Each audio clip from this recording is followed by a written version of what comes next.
Alright, my name is Ines, and if you're new to my channel, welcome to my channel. So I haven't vlogged in a while because usually when I do travel vlogs I feel very inspired to share them with you guys, because I feel like when I do daily vlogs I feel like it's not as important or interesting as a travel vlog.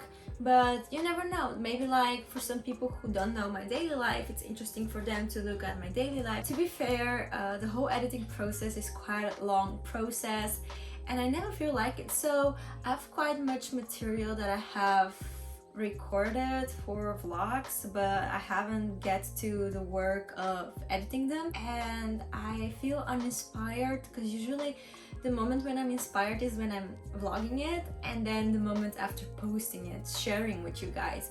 But the moment in between, it kind of gets lost for me, and it's so bad. It's so sad actually. That's because of this kind of small stuff that I give up so easily on YouTube, and I love YouTube.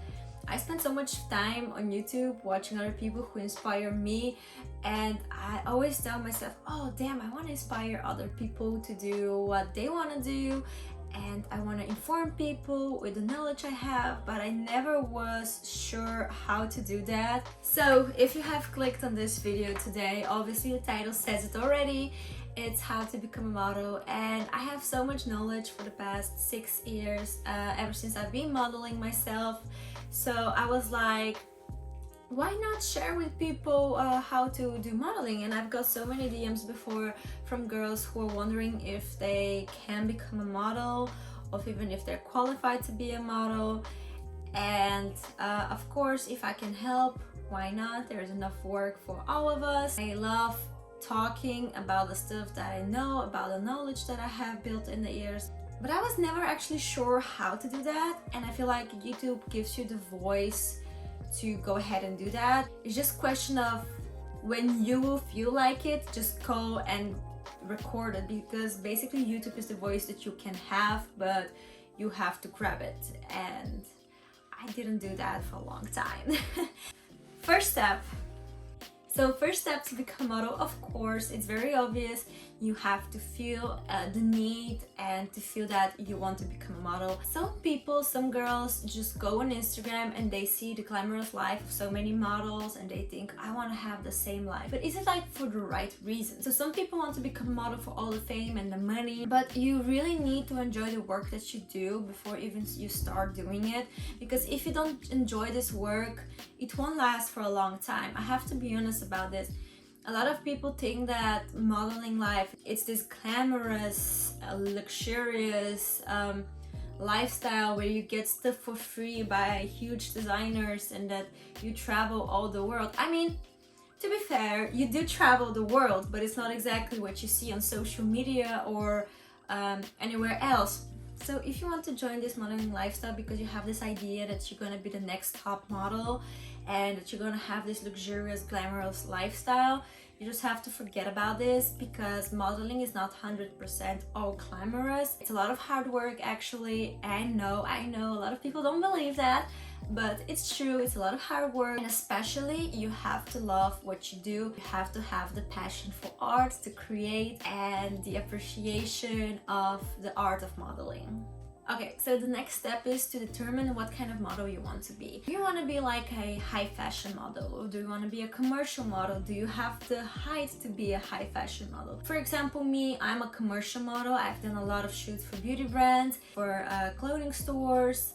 I have been in video commercials, but generally I have been only in campaigns where you cannot see my height, or you have like some illusion about my height. For example, I am 1.70 meters. I believe this is 5'7". Correct me if I'm wrong, but I think it's 5'7" in American / British?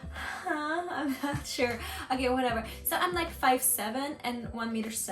Actually, I am on the short side of models. I could not be able to do catwalks. I mean, there are some models out there like Kamila Ratajkowski, Cara Delevingne.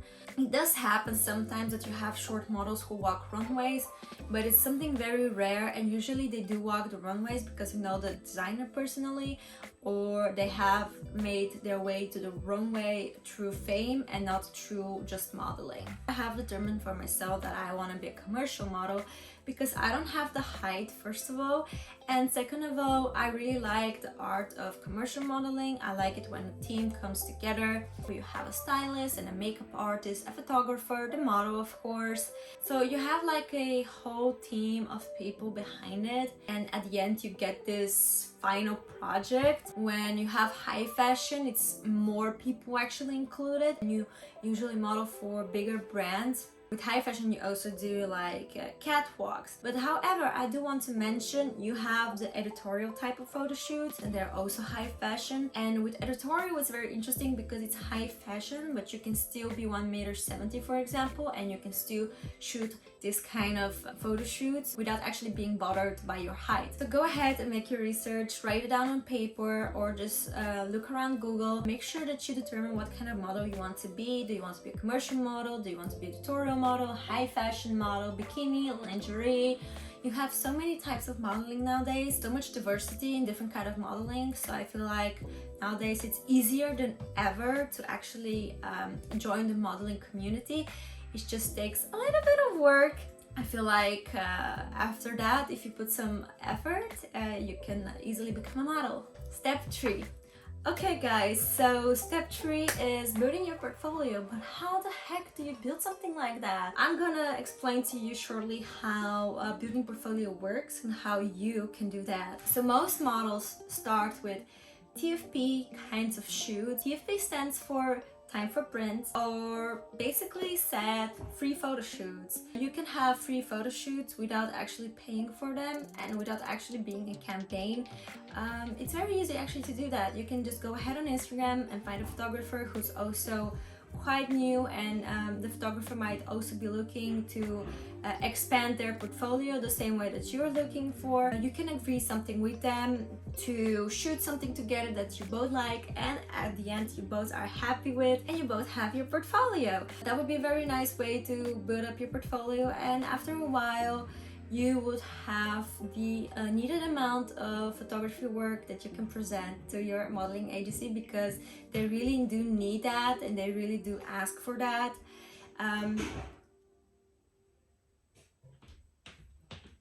When you have built up your portfolio, then you're basically ready to go. But make sure when you're building your portfolio, you have different types of photography. So for example, you don't only have portrait shots, but you will make sure to have full body shots, commercial shots, editorial shots, portrait shots, sportswear, for example, more fashionable, more casual, no makeup, black and white. Those two agencies they love. It's total classic. Make sure that you also model together with other people, that you can make sure that you have a smiley photos, more serious photos. Diversity is very important, and that's about it. Step 4. Okay guys, so now we are on step 4, and after you have built up your portfolio, what do you do with it actually? Where does it go? First things first, make sure that you collect your whole portfolio all together in one place. Maybe it's your laptop, computer, USB stick, hard disk, drive, WeTransfer, whatever you think it's the most easy for you. So after you have collected your portfolio in a digital way, then you have to make a selection of approximately your top 20 photos that you would like to present yourself with. When you're choosing those 20 photos, you have to make sure that you have, again, diversity of photos. So you would have like a smiley one and like a serious one and like a portrait. You get the idea basically. Then you go ahead, I think Amazon or someone on Google, and you buy yourself this type of a black folder book with space for photos, so you can just like have blank pages and you can have both sides just to put your photos in. Actually, I'm holding this one totally wrong. It's like that. You have a space for photos on both sides, and you have a lot of pages that you can put your photos in. And make sure this one is hard covered and it's blank black one, so you have nothing in front, nothing in back. Usually agencies, they give you their own folder thingies. I don't know how this one is exactly called, but usually agencies, when you sign up with them, they give you their own, and usually they have the logo in front or at the first page when you open it. I also actually got this one from my agency, but it has no logo. Some agencies just do that because it's quicker and easier. Before you go ahead and you print your digital portfolio photos on paper, so you have to check the dimensions of the folder that you're gonna put your photos in. Mine is A4 European. I'm not sure which size is this in American, because American have different ones, and I knew the dimensions already, but if you don't know the dimensions and you're not sure, make sure you know them before you go ahead and print your photos. After you have chosen your 20 photos, you have to go on Google and search for your local photo printing shop, but not just any printing shop. Usually you have like a simple drugstore printing shops where they print very bad quality photos, or like a small one and it looks kind of okay. That's something that you want to kind of avoid here.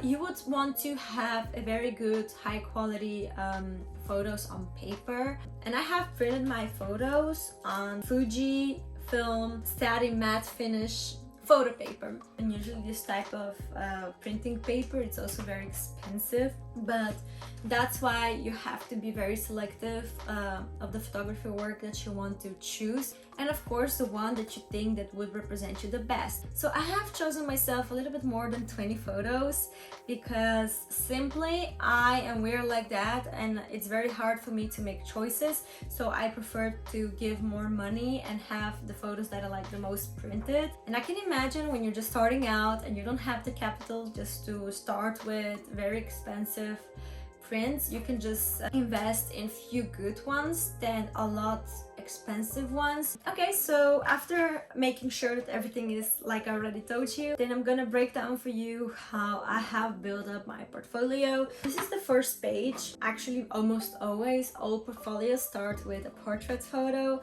I have chosen a black and white one where my face is very well seen. You can see my freckles, my lips, my eyes, my nose. You can see my jawline structure, you can see everything. Make sure that the first photo is a portrait one where an agency can see your face very well. Then I have on the next page a smiley one because I have here already a very serious face to show them that I can smile and I can have a very nice face.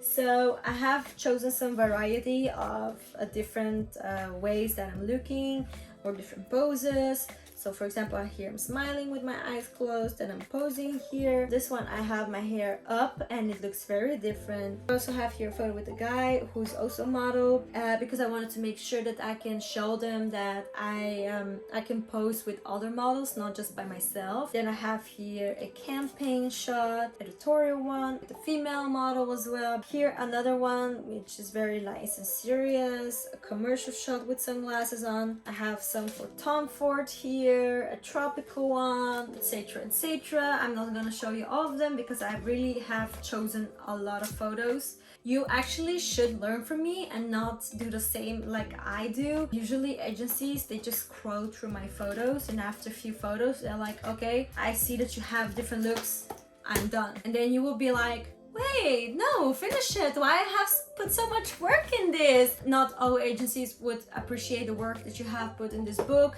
And it's alright. Some agencies won't even look at your portfolio book. Some agencies will be like, no, just give me the digitals. You have to make sure that you always have a USB stick with yourself because some agencies prefer to see the digital photos and not the printed ones. When you go to an agency, make sure that you always have your digital version because they might ask for it, but also your printed version. When you have both, you're literally untouchable because they won't be able to look at you as an unprofessional person. It's so professional. There's just something when you go there and you enter with so much confidence. Not so much, don't be too cocky, they don't love that. But when you enter with confidence and you have your digital photos and you have your printed photos and you say, look, this is my work and this is what I have been doing. Yeah, I might not have an agency, but that's why I'm here, and I know I can offer a lot to you guys. That's it. I feel like this is so powerful. I don't believe that they can refuse you, and even if they do, then it's their loss, because you know that you have prepared yourself and at least you'll be ready for the next agency appointment. Okay, and we have finally reached step 5. So step 5, guys, would be the last step, the magical step.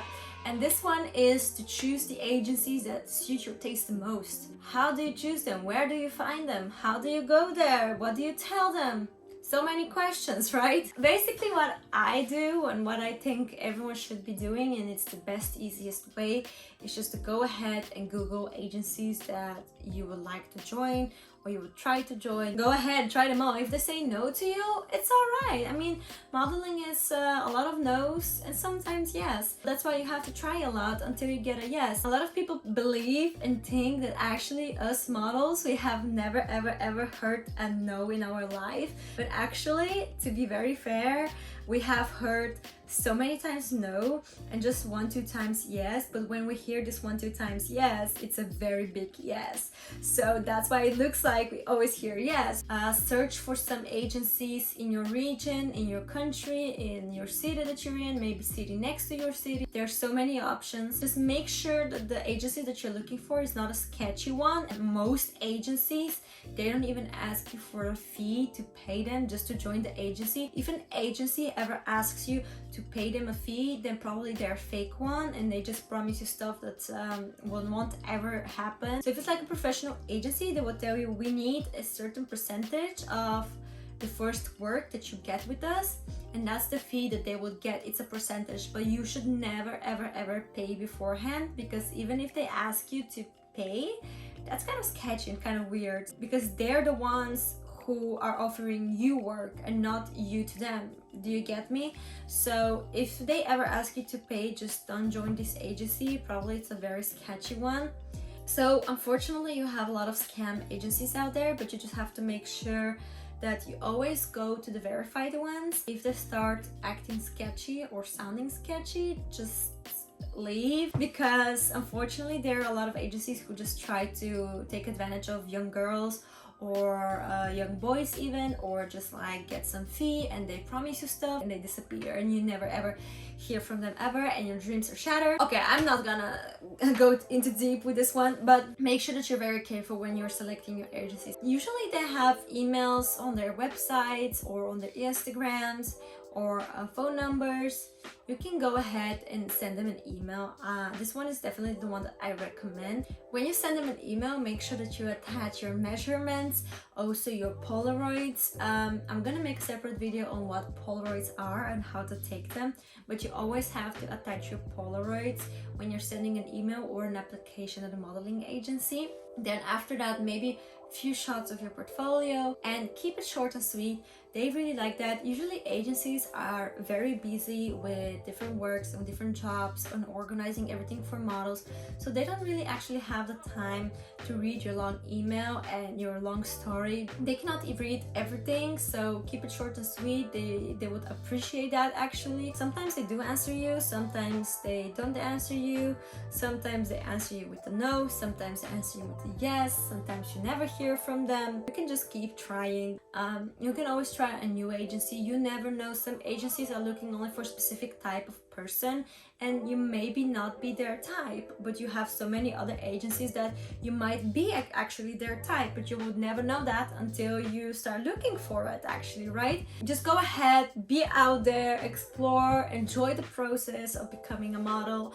It's not an easy one, but it's definitely one that can be very nice, especially if you love modeling like me. So yeah, those were my 5 how to become a model. In case you believe I missed something, write it down below in the comment section. If you like this video or this video helped you become a model, give it a thumbs up, and I'll make sure that I post more modeling series on my YouTube channel. And for now, have a nice day and see you in the next one. Bye!